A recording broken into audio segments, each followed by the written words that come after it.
Hi, it's Miles from 600miles.com. Man, I've been trying to make this video for over a week. I got all these parts cleaned up. This is the clutch pressure plate assembly for the Honda 600. So I sandblasted this. I got a jig where I get these resurfaced. I had to make the jig. I got a guy in town that does them for me, and I found a nice diaphragm spring. Doesn't hardly have any wear here. And then I got all my parts that are gold zinc plated, and some new hardware. These are zinc. These are new here. And I had these zinc and this zinc. So it makes a nice assembly when you get it all together. Alright, so first thing you want to do is, if you have a bare thing like this and you've knocked your bolts out, you want to make sure you run a nut on these. Make sure the threads aren't buggered, because some people hammer them out and it bends the ends over. So make sure you do that. And you want to see this little cutout here. The bolt goes right there. And if it won't just press in, well, that one got lucky on that one. Most times you got to hammer them in.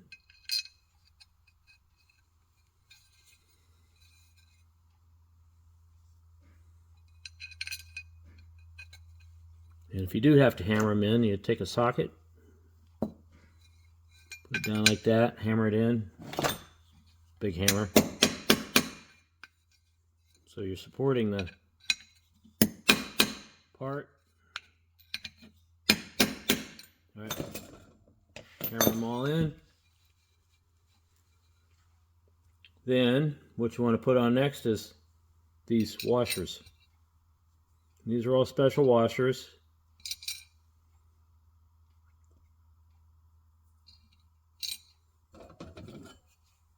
You got to put the torque springs on first. These are the torque springs. And it takes one bolt, one split lock washer, and they go on. See these cutouts? They go on with the cutout.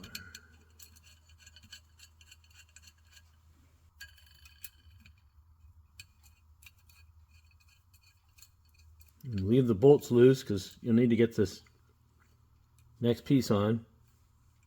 And you can tighten the bolts through the holes.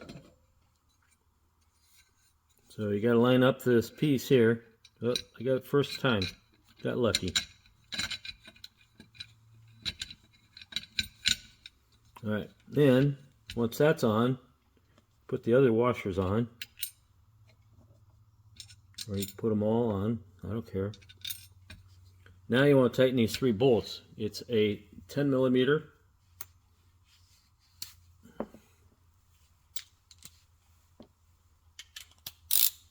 socket.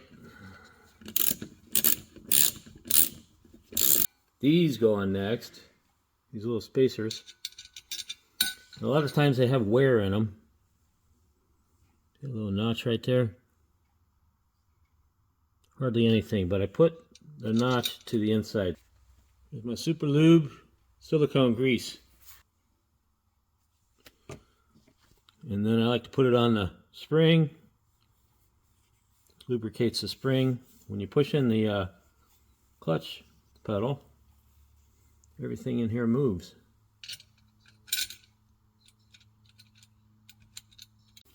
I forgot to mention, I like to put grease on these points, because when you push on the clutch spring, it actually moves on these pieces here. So just a dab will do you. Hardly anything. So the next thing goes on is the spring. And if these have, a lot of times they'll have wear marks in them from these clips that hold the spring on. Rotate it around so it's got a new area. Put the spring on. There's no wear areas on this. Maybe a little bit there. Turn it around one more. Okay. And then another hoop goes on. And put more lube on it. And then this plate goes on top. And a lot of times to get these bolts through, you gotta push around.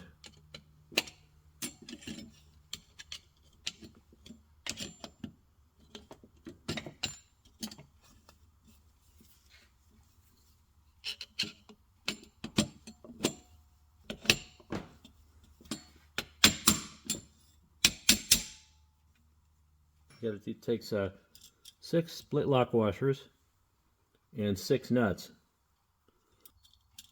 Now, a lot of times when you're tightening these down, you'll hear a pop. And that is the internals of all the pieces you've stacked up go pop.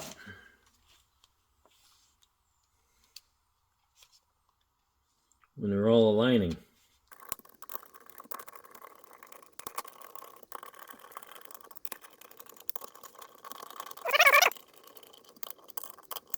This pressure plate assembly is going to be for sale. I think 150 bucks.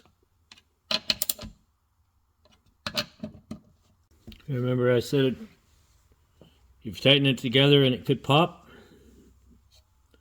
Here's why it would pop, because this spring is sitting on top of that spacer. So when you tighten it down, it's just going to go pop. It's no big deal as long as it goes down. And I guess you could loosen them all and then retighten them all so it doesn't go pop, but it's not going to matter. There it goes, pop. All right, now, here's the fun part. You need a Phillips, number 2 Phillips screwdriver.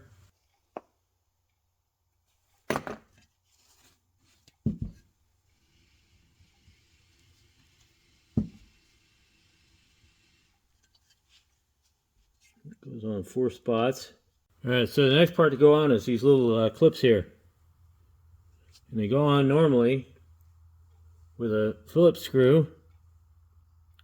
Although, in many times in the past, I've changed it with a little tiny 5mm screw bolt with a 8mm head. So they're easy to get out in the next time if you have to rebuild it again. So I put a little bit of grease on here.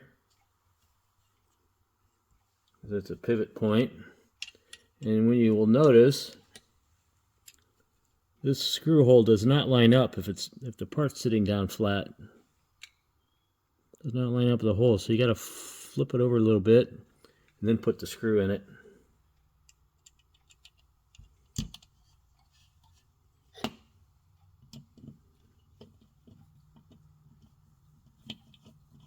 And the screw will pull it down to the right position.